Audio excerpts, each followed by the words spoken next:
everyone. I'm coming live here because me and my daughter go the other way. I've got coffee here. Still drinking my coffee. Such good coffee. Okay, so I ordered something for my daughter online and I wanted to show you. It was this beautiful armoire. And Barbie closet, and it was full of beautiful gowns, and we're trying to clean it up. And I only have to clean up my house, but now I got a Barbie house to also clean up. So we were unpacking it, and I see these pretty little dresses, and at first I'm really excited. I'm like, oh, this is awesome, and I'm like, oh, I bet you they came from China, which is at first, no big deal. I'm like, oh, but then I'm looking at it. It's super cheap, by the way. This comes from Amazon. It comes from Amazon. Yeah, I ordered it off Amazon.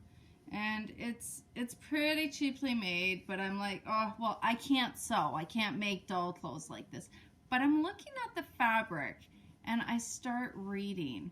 And there was a brand new article that was out, and it was about high levels of lead in clothes. Our clothes, any shiny material, and I'm like, So I start reading about it, and there's elevated levels of chemicals as well as lead in a lot of the clothing. So some of the brand names that have been, they've had 5 to 20 times the amount of lead that is safe in it.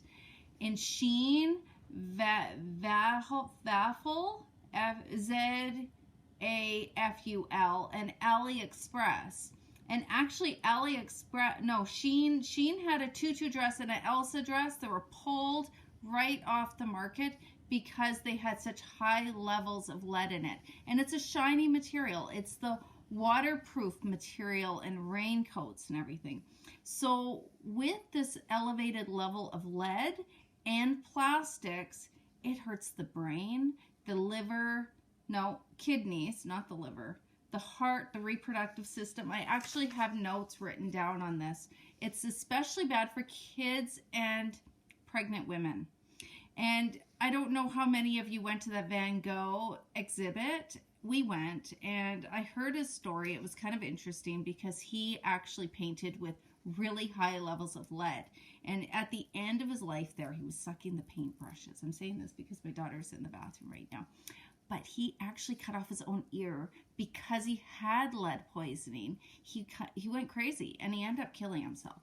But he would suck the lead off of the bristles because it was faster than washing them or whatever.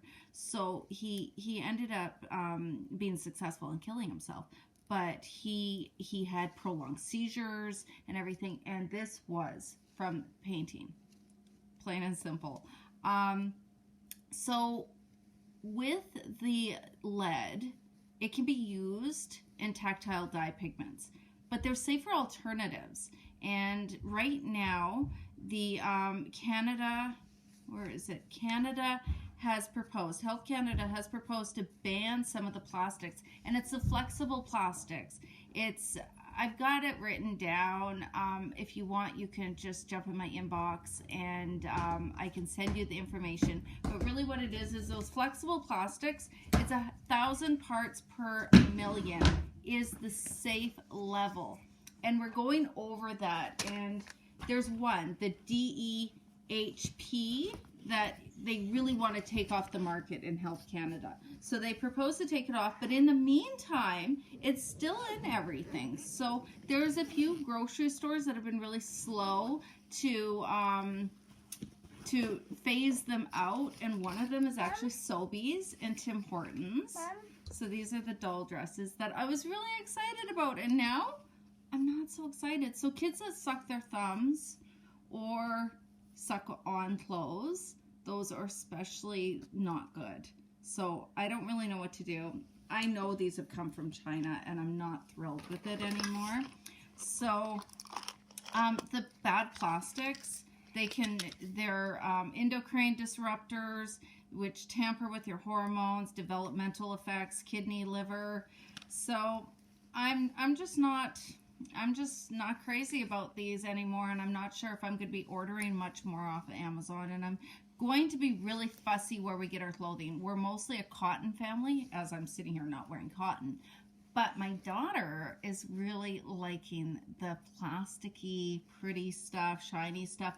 And I don't know if you've heard of forever chemicals.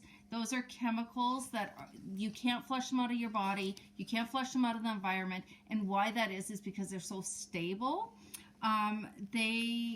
They're really starting to realize that those are really harmful. So you can look for brands that complete product safety compliance to organizations like, I don't know even how to pronounce it, OEKO-TEX,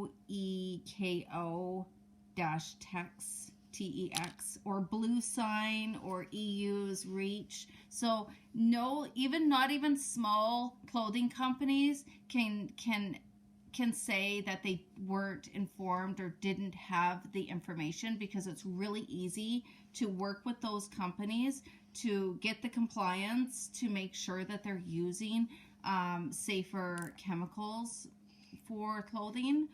It's really going to, things are going to happen with clothing here because it's really coming to our attention. But in the meantime, I don't know what to do with these Barbie clothes. I mean, they're shiny. I know that they contain lead in them. I'm really kind of saddened by it, and hope that more people are willing to check out where they buy their clothes from. So again, you can send me a message and I'll send you the names of the stores that are particularly bad right now, and how we do the research, the proper research before we buy clothes. There was this one raincoat that was pulled off the market from AliExpress. It was a beautiful raincoat. I would have bought it for my daughter, and I was like, whoa, that was pulled. It was a $17 raincoat too. So it shows me that the cheaper items probably are the ones that are most at risk. So I don't know, just something to be more aware of, I think. Yeah, and I hope this helps someone. Feel free to share this or get in touch with me for more of the information. Okay? Hope you guys are having an awesome day. Show something. Bye. Show something.